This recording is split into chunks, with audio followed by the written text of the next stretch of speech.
위에가 언니, 밑에 동생인데 라엘이 하엘이 한 번 더 틀어주세요. 짧으니까.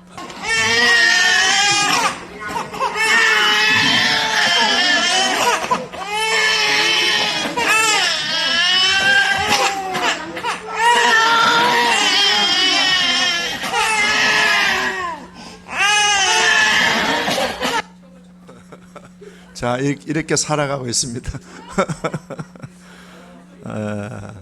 얘들이 제일 행복할 때가 언젠가 핸드폰 주면은 그렇게 좋아합니다. 어쨌든 오늘 이 시대가 이런 핸드폰 들고 사는 것 같아요. 서로 내가 갖겠다, 내가 갖겠다, 내 거야. 근데 이 둘이 근데 오빠 둘도 똑같아요. 장난감 좋으면 서로 내 거야. 손대지 마, 내 거야. 형 때릴 거야. 어떤 때는 할미 때릴 거야. 이제 얘 둘 중에도 힘이 센 애가 이쪽에 큰 애인데 결국은 지가 뺏어가지고 가버려요. 하엘이는 늘 잘 뺏겨요. 얘는 힘이 약해가지고. 그래서 하루는 제가 하엘이를 따로 이제 업어가지고 방에서 자면서 그랬어요. 하엘아, 예수님이 말씀하시기를 주는 자가 복이 있다. 빼앗기더라도 속상해하지 말고 그래서 네가 복 있는 사람이야. 그러니까 마음을 좀 넉넉하게 가지고 하나님이 더 좋은 거 주셔. 알았지? 알아듣든 못 알아듣든 제가 그렇게 했어요. 늘 이래요. 매일 이 전쟁이에요. 이게. 근데 이걸 이제 우리 부모 입장에서 보면은 어떻게 하면 좋겠습니까? 누군가 그죠? 언니가 먼저 해, 아니야 동생이 먼저 해 이러면 얼마나 좋겠어요, 그죠? 근데 서로 내 거야, 내가 더 많이 먹을 거야, 내가 더 좋은 거 가질 거야. 항상 내가 더 너보다 똑똑해, 잘났어, 힘이 있어, 실력이 있어, 내가 너보다 더 잘났어. 뭐 아이들 싸움이지만 사실 이게 확대해 보면은 국가 간의 싸움일 수도 있고, 그렇죠. 그리고 또 부부지간의 싸움일 수도 있고, 부모와 자녀지간의 싸움일 수도 있고, 그렇잖아요. 달라스에서 이제 애들 엄마하고 우리는 예성 예찬이 데리고 제가 오는데, 아주 애들 엄마를 안 놓으려고 얼마나 저를 욕을 하는지. 할아버지 미워, 할아버지 나빠. 왜 우리를 미국에서 살게 하지 한국으로 데리고 가려고 그래. 그래서 이거 참 기도는 많이 했어요. 예상은 했어요. 이렇게 참. 근데 비행기 오는 내내 둘째 예찬이는 계속 울어요. 할비 나 엄마한테 보내줘, 엄마한테 보내줘. 그런데 도저히 엄마가 애를 4명을 키울 수 있는 상황이 아니라서, 그래서 하여튼 달래고 했는데 어쩔 수 없어요. 그래서 내가 이 예찬을 안고 손에 얹고 기도했어요. 하나님, 이 아이가 엄마를 보고 싶어하는 마음을 잘 극복할 수 있는 마음의 튼튼한 힘을 주세요. 간절히 기도했어요. 그런데요, 비행기 딱 내리고 이제 그날 좀 한 2-3시간 자더라고요. 내리고 오는데 저보고 이러더라. 할비, 엄마가 빨리 안 오면 내가 막대기로 엄마 때릴 거야. 이러더라고요. 마음이 이제 해결이 된 거야, 이제 어느 정도. 근데 예성이는 밤에 울더라고요. 할비 나 미국 가고 싶어. 왜냐하면 그 전에 며칠 동안에 엄마 아빠가 막 왕처럼 대접을 해줬어요. 이놈 새끼들, 너희가 뭐 왕이냐? 엄마 아빠를 생각을 해줘야지. 그래서 아이들을 보면서 우리가 서로 좀 배려해 줄 수 있다면 얼마나 좋을까. 두 쌍둥이의 모습이 우리 자신의 모습이 아닐까. 지난번에 일용할 양식을 주옵시고 했잖아, 그죠? 하나님께서 오늘 우리에게 필요한 일용할 양식을 주시는 주님이시라는 것을 믿는다면은, 주님이 주시는데 내가 이걸 꼭 뭐 내 거야 하고 내가 이것을 붙들어야 할 이유가 있나? 넉넉하게 줄 수 있는 거예요. 주님이 우리에게 일용할 양식을 주시는 줄로 믿습니다. 저는 달라스에서 14시간을 비행기를 타고 가는데 여러분 이 좁은 의자, 여러분들 앉아있는 그 의자보다 조금 더 좁아요. 14시간 앉아가지고 그냥 완전히 뭐 밥 새끼 죽은 데 앉아. 닭장에 닭 키우듯이 그냥 밥 주고 간식 주고 밥 주고 간식 주고 밥 주고. 비행기 타면 살이 한 1kg 찝니다. 2kg ጭ. 그 제가 앉아서 기도하죠. 하나님, 이 비행기가 인천에까지 잘 도착하도록 우리 주님이 권능의 손으로 보호해 주세요. 14시간 안전하게 잘 운행할 수 있도록 도와주세요. 기장들이나 또 승무원이나 이곳에 있는 많은 손님들이 편안하게 집으로 목적지로 귀가할 수 있도록 지켜주세요. 기도해야죠. 기도하고. 그렇게 또 하나님의 은혜로 14시간을 보내고 도착을 했습니다. 지난주 여러분들이 또 오셨고 오늘도 이렇게 오시게 된 거. 우리가 하루하루가 어때요? 하나님의 은혜로 사는 줄로 믿습니다. 오늘 아침에 제가 처장로님하고 잠깐 통화를 했는데 목소리가 많이 좋아지신 것 같아요. 예, 좋아지신 것 같아요. 어쨌든 우리가 하루하루 살아가는 것. 이스라엘 백성들이 그날 하나님이 주시는 일용할 양식을 먹고 살았잖아요. 우리도 그날 주시는 하나님으로부터 부어지는 은혜로 우리는 먹고 살고 그렇게 또 걸어가고 있습니다. 오늘 주신 이 하루 잘 감사하시고 즐거워하시고 하나님의 임재 가운데서 늘 충만한 믿음으로 나아가시길 축복합니다. 조금 손해보면 어떻고 조금 내가 양이 적으면 어떻습니까? 지난 7월 말에 우리 아들이 독일에서 이제 왔잖아요. 1년에 딱 한 달 휴가를 준대요. 여름에. 그래서 이제 아들이 아내와 아이를 데리고 휴가차 왔습니다. 그래서 한 달 잘 지내고 가려고 하는데 아내가 나 한국에 더 있고 싶어 이렇게 된 거예요. 얼마나 6주를 더 있고 싶다는 거예요. 우리 아들이 막 속이 불불 끓인 거죠. 아니 같이 가기로 다 이렇게 비행기 스케줄도 그렇게 하고 했는데 아니 6주를 더 있다 오면은 나는 어떻게 하라고. 그래서 속이 상해가지고 이제 아내하고 저희 집에서 아들이 막 불평을 하더라고. 같이 가기로 해놓고 비행기 다 표 끊어놓고 지금 6주 더 지낸다고 하니까 이건 약속이 어긋난다는 거예요. 그래서 고민을 많이 했죠. 같이 의논하고 기도하고 고민했는데 수요일 예배를 이제 드렸는데 우리 집사님 몇 분이 이제 남자 집사님이 우리 이동희 집사님, 조영구 집사님이 이제 계시고 여자 우리 권사님 집사님들 계셨어요. 아들한테 속상한 얘기를 좀 하라 했더니 우리 조영구 집사님이 아이고 뭐 6주를 쉬고 싶으면 6주를 쉬게 하라 그러고 뭐 1년을 쉬고 싶다면 1년 쉬게 해. 통 크게 쏴. 60년이 행복해질 거야. 이 말을 듣고 너무 감동이 된 거예요. 그럼 아들이 그날 결단하고 목요일 아침에 이제 전화했어요. 6주 있다 와.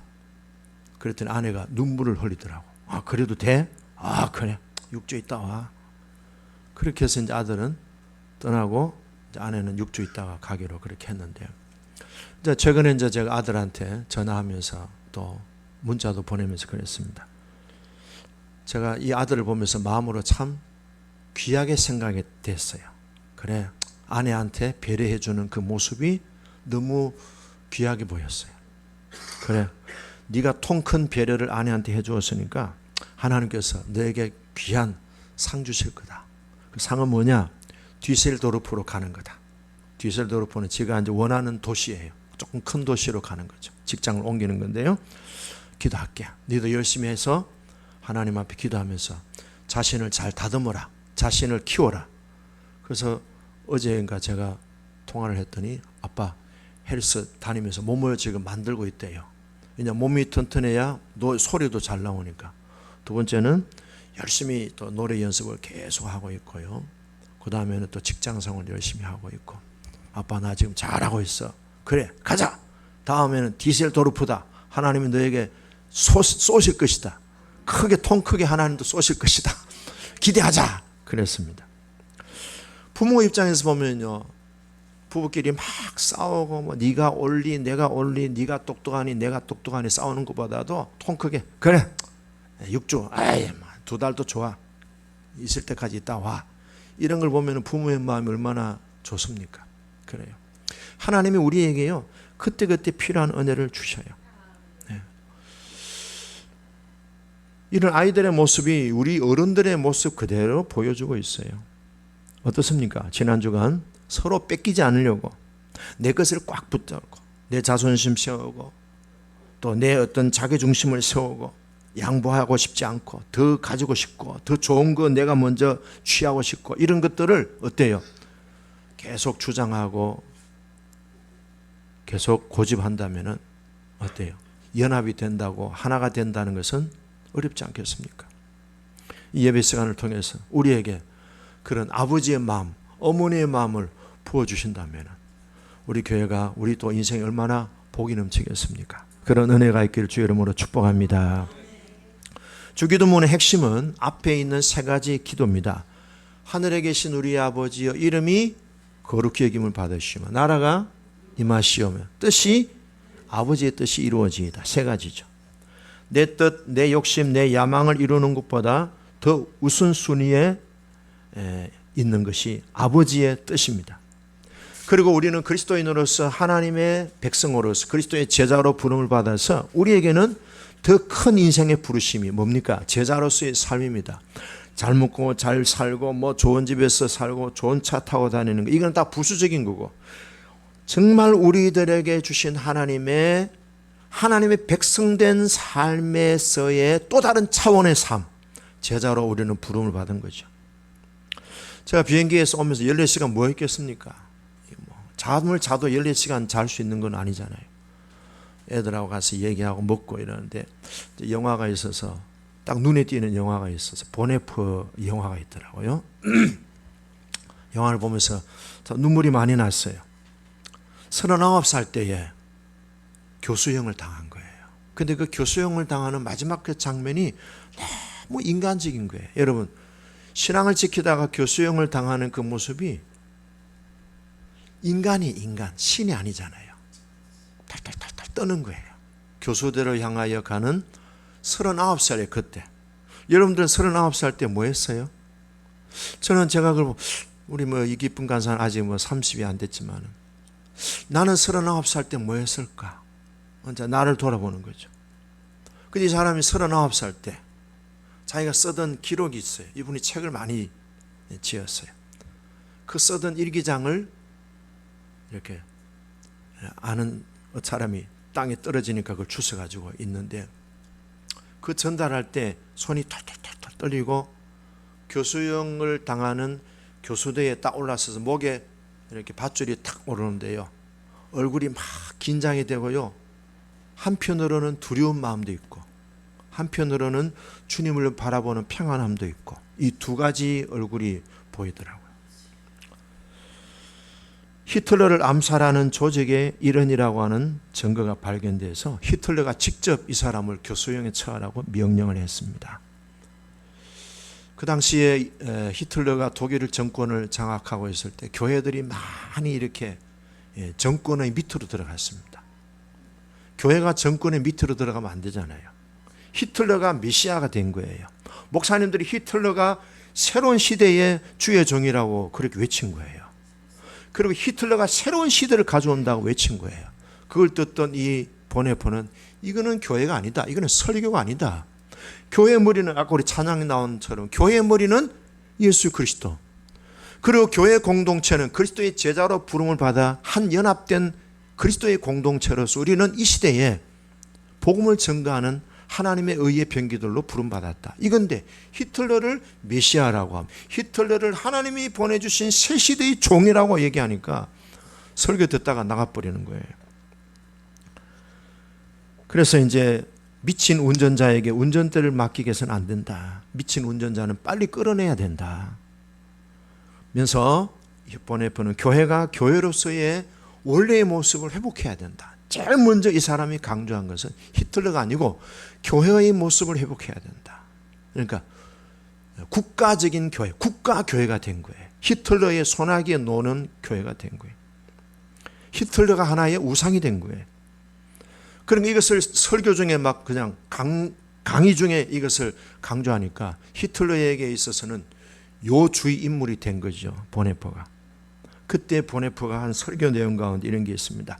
그리스도인으로서 당신의 삶은 불신자들이 하나님에 대한 그들의 불신의 의문을 제기하도록 해야 됩니다. 말이 어려운 말이죠. 무슨 말인가 하면은 우리가 예수 믿는 이 삶을 통해서 불신자들이 우리가 예수 안 믿는 거 이상한 거다 이렇게 느끼도록 우리가 살아야 되지 않느냐. 그래서 이 사람이 뉴욕에 있는 유니온 신학교, 그 당시 유명한 신학교, 거기서 이제 또 공부도 하고 또 거기서 강의도 하고 했는데요. 이제 히틀러에게 요주의 인물이 되다 보니까 이 사람은 뭐 잡히면 죽는 거죠. 잡히면 죽는 거예요. 근데 이제 미국에 갔더니 동료들이 그러는 거예요. 당신 미국에 필요하다. 가지 마라. 가면 죽는다. 당신에 대해서 많은 사람들이 당신의 강의와 설교를 듣기 원한다. 머물러라. 미국에 시민권 주고 모든 걸 보장해 준다. 그때 보네퍼는요, 나는 그리스도의 제자로 부름을 받았다. 제자의 길은 영광의 길이고 성공의 길이고 출세의 길이 아니다. 십자가를 지는 길이다. 나는 독일로 가서 죽겠다. 그래서 독일에 돌아갔는데 뭐 잡힌 거죠. 그래서 2년 동안 수용소 생활하고 히틀러가 바로 직접 명령을 해서 교수형을 당하는데요. 교수형 당하는 마지막 순간에 이런 얘기합니다. 그리스도인에게 죽음은 끝이 아니라 영원한 삶의 시작이다. 그런 말은 하지만요, 속은 얼마나 팔팔팔 떨리겠어요. 39살 나이에. 우리 백권사님 나이에 순교는 영광스럽지만은 39살 나이에 세상을 떠나는 것은 참 아깝지 않습니까? 그러니까 몸도 떨고 얼굴도 막 긴장이 되고요. 그러면서도 죽음은 끝이 아니라 영원한 삶의 새로운 시작이다. 그래. 그리스도의 제자로 우리는 다 부름을 받았습니다. 무엇을 먹을까 마실까 이것이 우리의 비전이 아니고 하나님의 나라 아버지의 뜻이 이 땅에 이루어지는 것이 뭐예요? 우리의 새로운 인생의 새로운 비전이고 새로운 하나님의 부르심이다. 우리 모두가 진정한 그리스도의 제자라고 한다면 우리의 삶의 그 족적에는 많은 죽음의 발자국들이 남아있을 것입니다. 근데 그 죽음의 발자국은 뭡니까? 영원한 하늘의 상급을 저축하는 과정이다. 살고자 하지 마시고 남편에게 죽으십시오. 아내에게 죽으십시오. 자식을 위해서 또 하나님의 영광을 위해서 날마다 자기를 십자가에 못 박아 죽는 것이 그리스도의 제자로서의 삶이다. 보네퍼는 그런 삶을 참 제가 그 영화를 보면서 제 자신을 많이 또 반성하게 되고 돌아보는 기회가 됐습니다. 자, 오늘 우리에게 일용할 양식을 주옵시고 하나님은 오늘이라고 하는 시간을 우리들에게 허락해 주셨어요. 여러 가지 내용인데요. 한 가지 얘기는요. 순이가 이번에 이제 졸업을 했어요. 뭐 영광스러운 졸업이죠. 근데 제가 순이하고 둘이 있으면서 이렇게 물었어요. 네가 공부하면서 미국 땅에서 공부하면서 네가 지내면서 제일 힘든 게 뭐냐 그랬더니 졸업 논문을 썼는데 너무 힘들더래요. 아빠 너무 힘들어서 누워 있었는데 그냥 이런 기도가 나오더래요. 주님 그냥 데려가 주세요. 힘들어요. 아빠와 딸이 아빠한테 지가 이제 그 졸업 논문을 쓰면서 힘들었던 마음을 고백하더라고요. 그래도 살아야 됩니다. 왜? 하나님이 우리를 살게 하기 위해서 예수님이 죽으셨기 때문에 사셔야 됩니다. 에스겔서 16장 6절에 보면은 너는 피투성이가 되더라도 살아나리라. 살아있어라. 살아내야 한다. 온몸이 막 상처가 얼룩지고 온몸이 피가 범벅이 될지라도 뭐예요? 생명을 포기하지 말고 살아있어라. 살아내라 하시는 거예요. 살기를 바랍니다.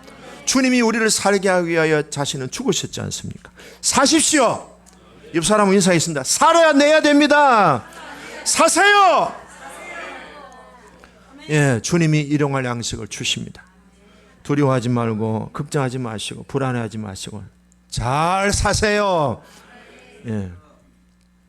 자, 오늘 본문 내용인데요. 이 살아가야 되는데 이 삶에 있어서 제일 우리를 방해하고 무너뜨리는 게 뭐냐? 가난이 아니고요. 자존심 상하는 일도 아니고요. 죄다. 오늘 우리에게 죄 지은 자를 사하여 준 같이 우리의 죄를 사하여 주옵시고, 죄가 우리 인생을 가장 불행하게 만드는 원초적인 뿌리입니다. 예레미야 5장 25절에 보면은 너희 허물이 이러한 일들을 물리쳤고, 이러한 일들이 뭔가 하면요, 이른 비와 늦은 비 그리고 추수예요. 인생의 풍요로움이 뭐예요? 없어진다 이 말이야. 우리의 허물과 우리의 죄가 우리의 인생의 풍요로움과 온갖 좋은 것들이 다 차단되게 만드는 원인이 된다는 거예요. 죄가 뭐냐? 하나님의 뜻에 어긋나게 살아가는 것입니다. 우리는 죄를 피할 수 있는 존재가 아닙니다. 항상 우리는 죄를 항상 대면합니다. 다음 내용이 우리를 시험에 들게 하지 마옵시고 나오잖아요.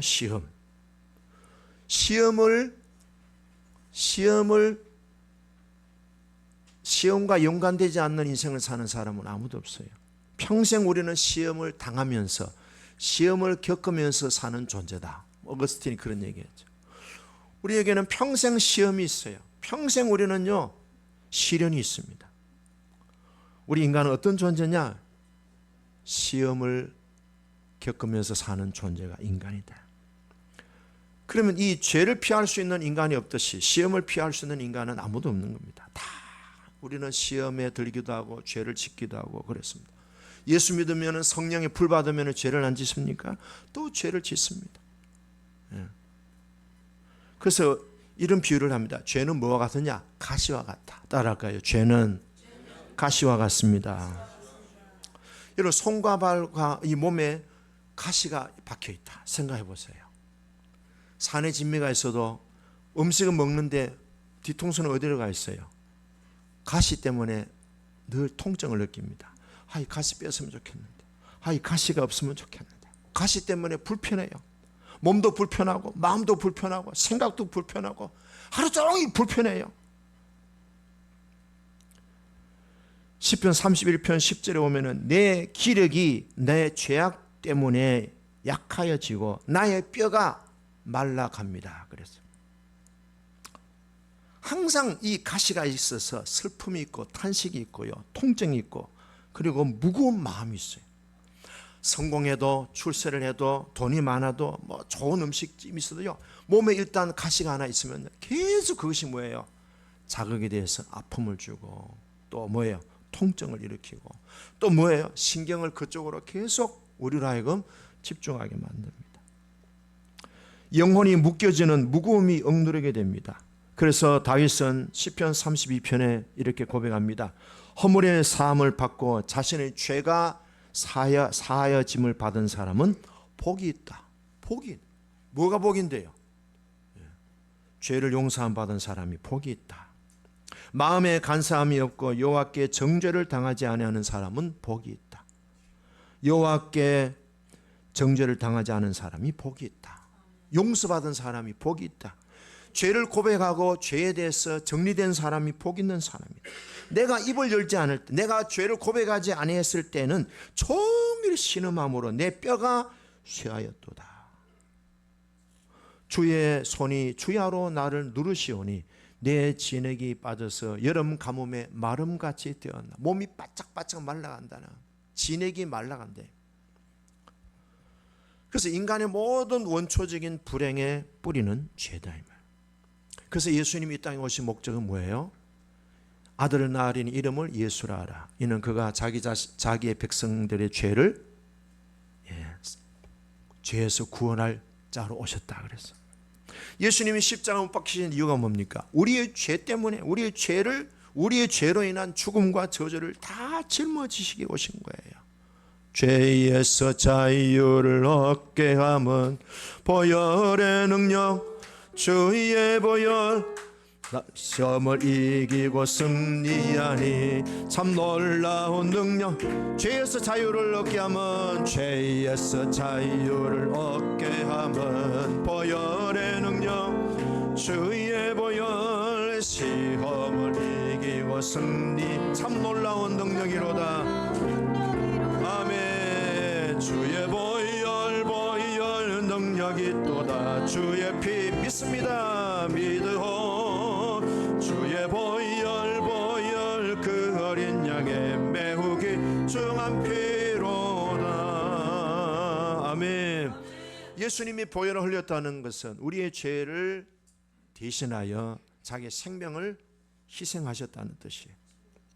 죄는 하나님과 우리와의 모든 좋은 관계를 다 박탈하게 만듭니다. 다 회방하게 깨뜨리게 만듭니다. 하나님과의 관계를 막히게 만드는 하수도의 오물 같은 게 죄다 이 말이에요. 예, 죄다. 그래서 우리는 이 죄의 문제를 살아있다면, 피투성이가 되더라도 살아있어야 돼. 살아야 돼요. 주님이 우리를 살리기 위하여 자신은 죽으셨기 때문에. 근데 살아있는 동안에 우리가 가장 먼저 고민하고 해결해야 될 1차적인 과제는 죄 문제를 처리해야 되고 풀어가야 된다는 거예요. 그래서 주님은 죄 문제를 풀어가기 위한 안전장치를 다 주셨어요. 우리가 마음의 결단만 하면은, 마음의 작정만 하면은 죄 문제는 주님이 아무 대가 없이 그냥 프리, 공짜로 주님이 다 값을 지불하셨어요. 그 죄에 대한 저주와 모든 인간의 거절당함, 인간의 모든 저주, 질병, 가난, 죽음, 이 모든 것들을 주님이 다 십자가에 짊어지죠. 그런데 너는 믿기만 하고 내 피를 의지만 하면은 네 죄는 깨끗해진다. 아무 조건 없이. 하나님은 우리의 죄를 용서하시는 것이 우리가 가치 있는 존재이기 때문에 용서해 주시는 게 아니고, 하나님은 인격 그 자체가 자비로우시고 긍휼이 많으시고 은혜가 무한하시기 때문에 우리를 용서해 주실 수 있다는 거예요.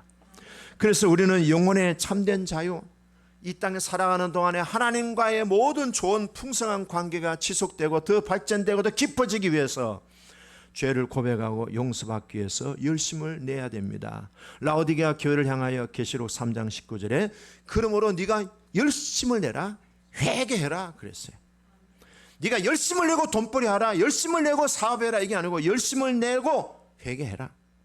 예수님의 첫 설교가 뭐예요? 때가 찼고 하나님의 나라가 가까웠으니 뭐 하라고요? 회개하고 복음을 믿으라 그랬어요. 죄를 회개할 때에 죄의 문제가 해결되고 하나님의 나라와 하나님의 백성으로서 마음의 의와 평강과 기쁨이 넘치게 된다. 이게 모든 것을 풍성하게 만드는 자원이 된다, 에너지가 된다는 거예요. 그럼 어떻게 죄를 회개해야 되느냐? 세 단계가 있습니다. 첫 번째는요, 통회입니다. 통회하는 마음은요, 슬픔이에요. 죄에 대한 슬픔이에요. 죄에 대한 절망이에요.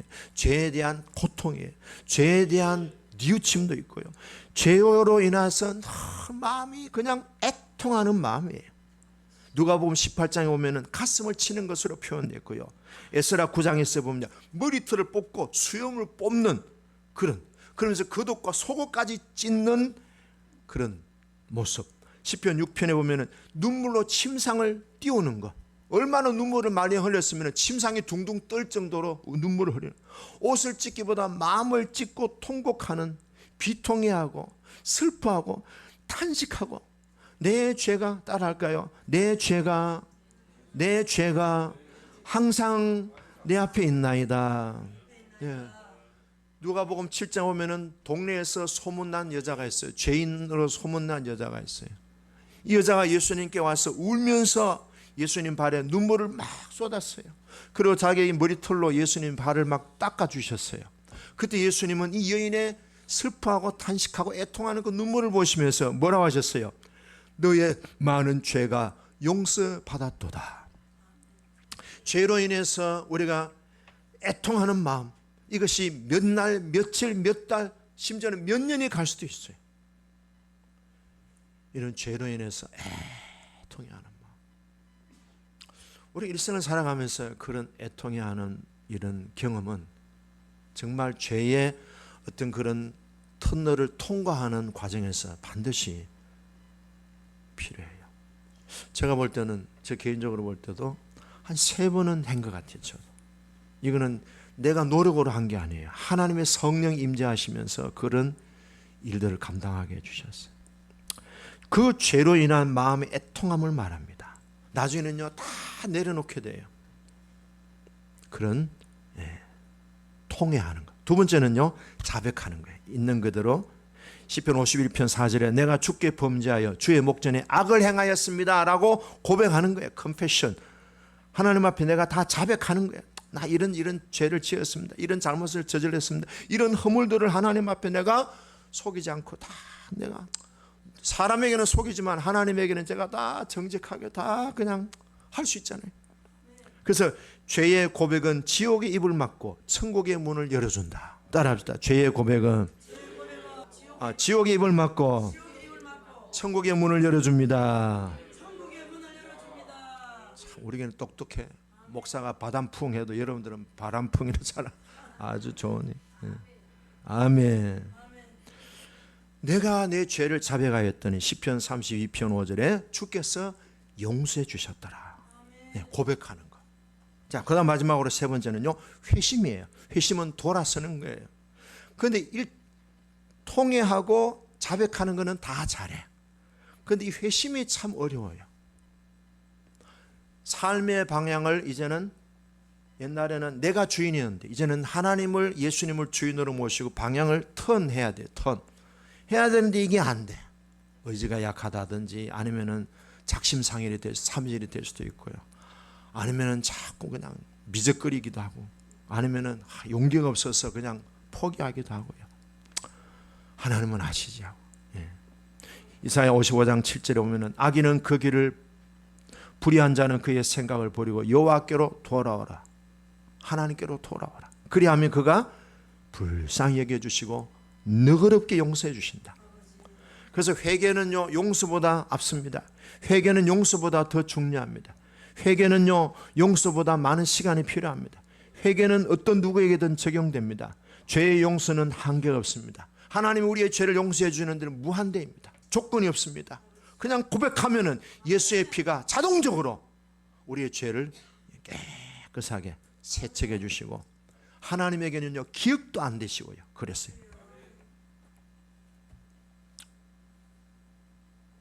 얼마나 가져왔는데 안 가져. 일부 예배 때는 했는데 까먹은. 한 가지만, 여러 가지 성경 얘기가 있겠지만 시편 103편 12절에 보면요 동이 서에 먼 것 같이 우리의 죄를 멀리 옮기신다 그래요. 자, 예를 들어서 자 이게 우리 죄라고 합시다. 이게 우리 자신이에요. 이게 죄예요. 근데 주님은 우리가 죄를 고백하고 우리의 죄를 자백할 때 그 죄를 어디로 던지신다고요? 동이 서에 먼 것 같이 지구 끝에 던진다는. 그럼 이게 찾아올 수 있겠어요? 못 찾아오죠. 하나님은 우리가 죄를 고백한 것에 대해서 기억도 안 하신다는 거예요. 근데 우리는 사실은 우리는 자꾸 기억하려고 그래요. 하나님은 야, 나 모르겠는데 그러시는데 하나님 내가 있잖아요. 했잖아요. 나 몰라? 하나님은 몰라 그러셔. 근데 우리는 계속 그걸 뭐예요? 자꾸 기억해가지고 스스로 자기를 정죄하고 스스로 자기를 지옥 보내기도 하고 스스로 자기를요 막 내쫓기도 하고 자기를 막 때리기도 하고 자기를 퍼니시먼트, 자기를 정죄하고 그래요. 이게 우리의 잘못된 신앙이죠.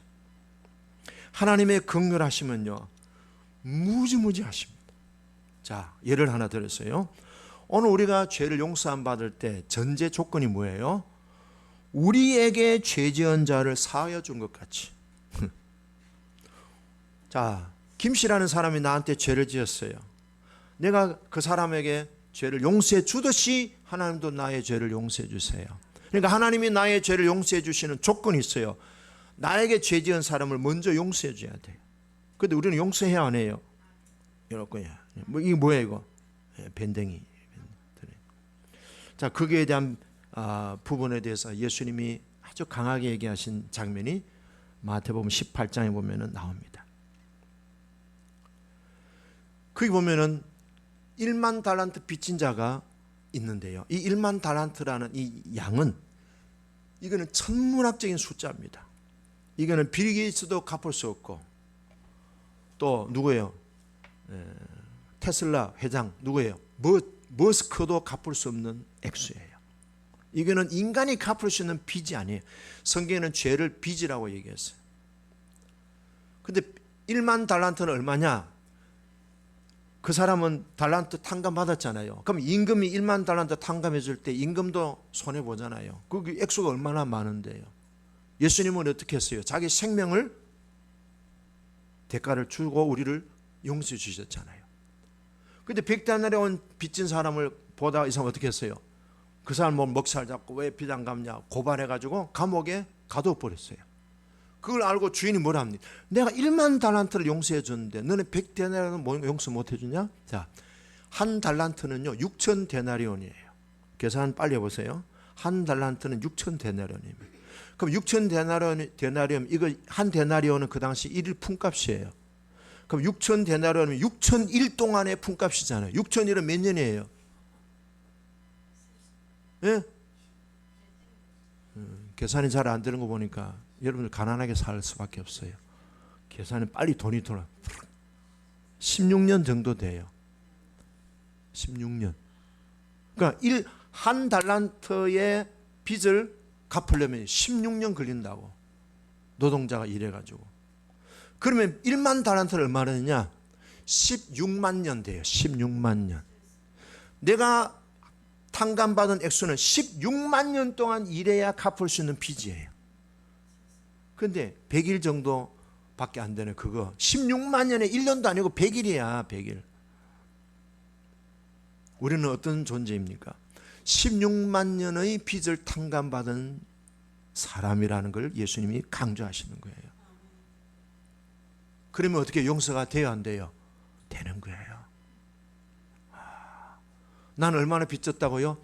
16만 년의 빚을 용서받은 사람이에요. 16만 년. 따라합시다. 나는 16만 년의 죄빚을 탕감받았습니다. 그까이 거 내가 용서 못 해주겠어요. 그까이 거 해봅시다. 그까이 거 용서해줘. 예. 근데 용서해야 안 해요? 그게 뭐예요? 예수님과 단절된 사람의 특징이죠. 근데 묵상하고 기도하고 하면요, 주님이 보여주셔요. 너는 16만 년짜리 죄를 탕감받은 사람이야. 제가 이 계산하느라고 미국에서 일주일 걸렸어요.